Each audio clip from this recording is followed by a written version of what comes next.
Good morning, or depending on when you're watching this, good afternoon, good evening, or good night. My name's Ross, and as always told out of Voice of Radio. So today, we need to take a little bit of a look at some new Pokemon cards. My card reveal videos have been a bit less popular lately, which is a little bit sad, but I am still planning to bring you every single new card that is revealed, because you know what, ladies and gentlemen, these ones could be pretty big. So let's roll! And start off with Togedemaru, and yes, that absolutely was a hint. You see, what we've got here is Togedemaru, and on the face of it, Togedemaru seems just, 80 HP is very, very low, and it's not terribly impressive, although as always, when you've got low HP like that, you can use Level Ball to search you out, so it's not the end of the world, ladies and gentlemen. It will be okay. However, what we've got here is one attack. Well, okay, there's two attacks, but a second attack is Metal Double Colorless 50 damage, so I'm hoping we can all agree that that attack is garbage and we don't need to talk about it anymore. One attack that actually matters, and it's Let's Roll, which, if you've forgotten, is an attack we've seen a few times before. And for 2 colorless energy, it does 20 damage for each of your benched Pokemon that have the Let's Roll attack. So, of course, this means you can be using it for a Twin Energy, but then being a Metal Pokemon does mean that you can use Metal Saucer, which is actually like a legitimately big deal. Because in a minute, I'm going to tell you we've seen a bunch of Pokemon with Let's Roll, yay, etc. I'll go for them all in a moment. What's important is that what we're actually seeing with Let's Roll is not enough energy. 2 energy is fine because we can use Twin Energy, but there's no other double energy we can use, and that gets awkward. What Togedemaru gives us is a Pokemon that can be used with Metal Saucer. So if we use Metal Energy as our energy of choice, then we can use Metal Saucer, and then Togedemaru turns into a pseudo single energy attacker, and it means that when it doesn't matter what type you need to hit, you are hitting with Togedemaru, and you're using the others to hit for weakness. Because that's the other thing, right? What we're basically building up here is a bunch of different Pokemon that have this attack to hit for weakness. So in EV Heroes, we had Meryl, that can do it as a water Pokemon. And then in Skyscraping Perfect and Blue Sky Stream, we had Jigglypuff, who does it as a psychic Pokemon. We had Wooloo, who does it as a colorless Pokemon, which I'm going to be honest with you is not that impressive because you're not hitting anything for weakness. And Sandshrew, that does it as a fighting Pokemon. So now you're hitting fighting weakness, psychic weakness, water weakness, and metal weakness, which is definitely a very, very nice thing indeed. This is good. We're now hitting more types. And of course, we've now had essentially a 4th set in a row, or 3rd really if you count it as a double set, which you should. But the 3rd set in a row with new Let's Roll Pokemon, so there is every possibility we get more of these little dudes in the future. And that is awesome. Also, worth pointing out, there was also a Blissey we need to talk about. And Blissey's kind of phenomenal. The ability prevents all damage from any VMAXs to all of your Pokemon that have Let's Roll. And then it has Let's Roll itself, but for free energy, so maybe not worry too much about that. It has more HP, admittedly, but it's the ability we love Blissey for. So this is really, really nice. Not only do we now have another weakness we're hitting, and okay, it's not the biggest weakness now, but you never know if it will be in the future, but we've also got a Pokemon that can, you know, one of the biggest issues we needed to solve with Let's Roll was how to deal with the energy after our 4 Twin Energy, and this gives you a decent answer. Now, it's interesting to note that all of the Let's Roll Pokemon I showed you should, in theory, have been in Evolving Skies, but weren't.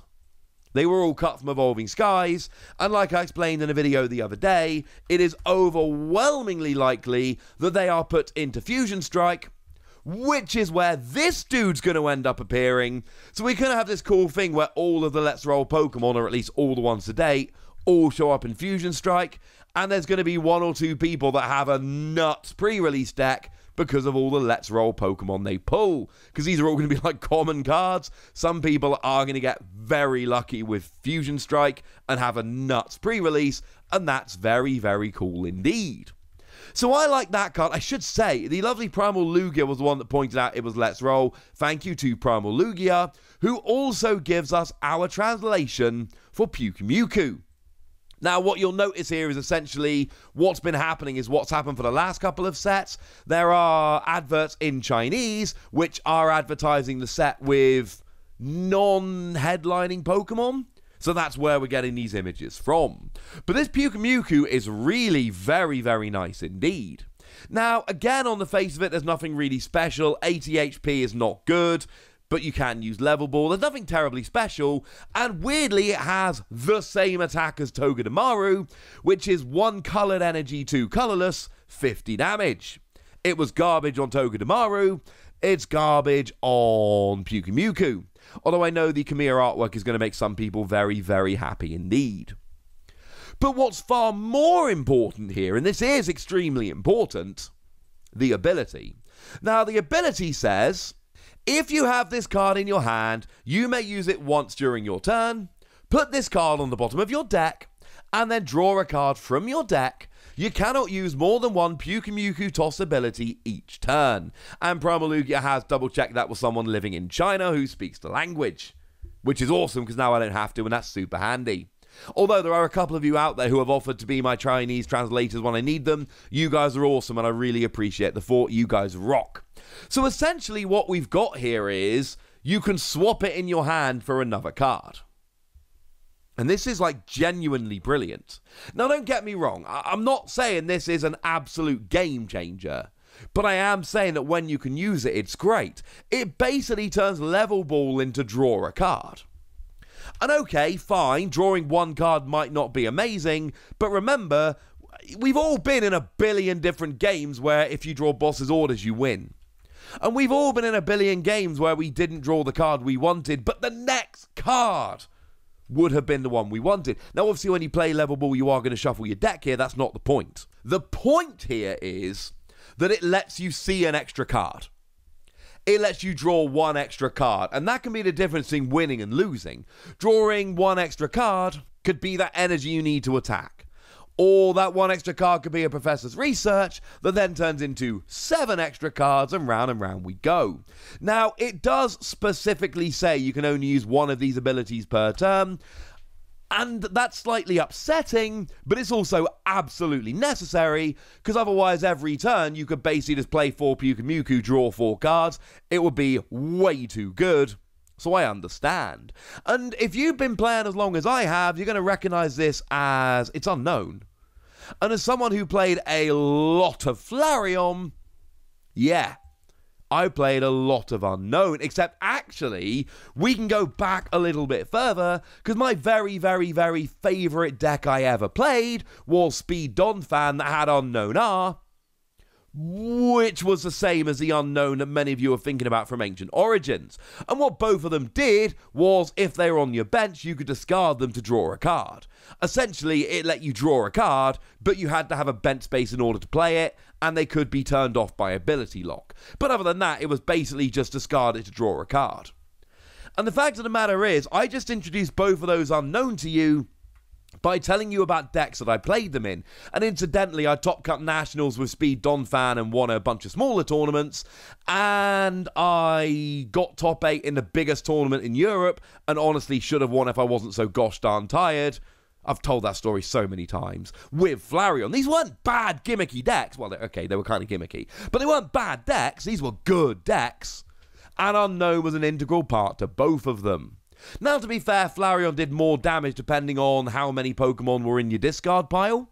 So, clearly, this wasn't just drawing a card, it was also getting a Pokemon in the discard. I should actually mention as a timeline note here, Unknown didn't actually come out until Ancient Origins, which was honestly like 18 months after the tournament. I did really well with Flareon, but we got Vespiquen and I played a whole bunch of that, and I did top cut a regionals of Vespiquen as well, so it totally counts. And my point is, these Unknown were really good in speed decks. Because in speed decks, what you basically do is you go, well, I'm going to take Donphan as an example.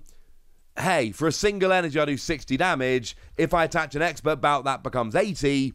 In the format we're in, with my HP and my ability that reduces damage done to me, single energy, 80 damage, if I can get that rolling quickly, that's good. Bearing in mind we also had things like broken time space at the time that let you evolve straight up.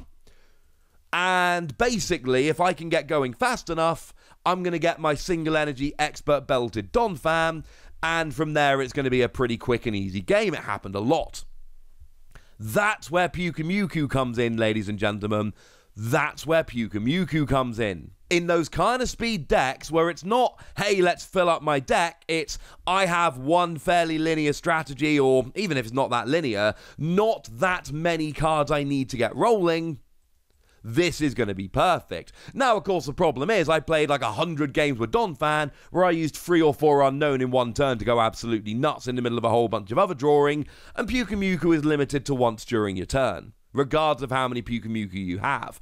But I don't really care, because the fact of the matter is, it's still extra draw, it's Pokemon draw, it's basic Pokemon draw, and if Suicune sitting in the active and drawing a card makes us want to play Suicune, and that is a card that's seeing a bunch of play, not just for that reason, but it helps, then this is absolutely going to see some play. Yes, if it wasn't limited to once per turn, it would be better, but it would also be a little bit broken. We'd all get tired of it really quickly, because the fact it goes to the bottom of your deck means you can keep recycling it.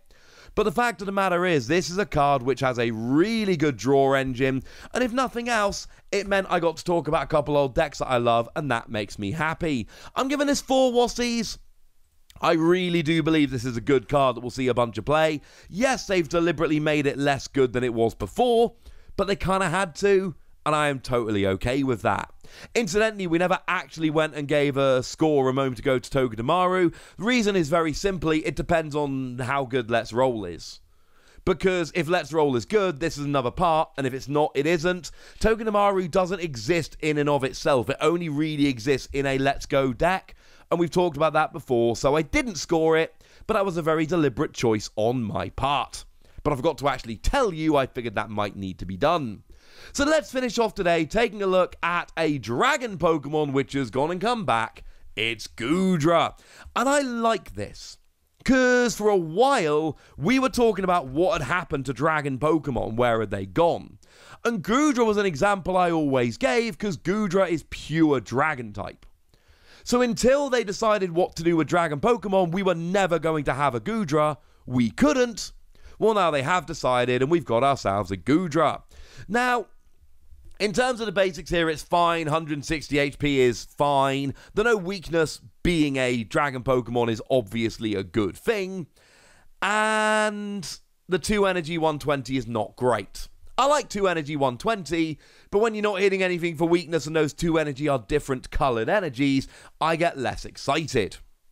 However, there is a reason to play this, and the reason is the ability, Gooey Room. Our translation here comes from the lovely Antoine Boulet, I should say, who remains our favourite translator at the moment, although not say anything against the other lovely people who help us out, but, you know, Antoine's a little bit next level. Goes out at midnight in Japan to buy boxes to do live openings, alright?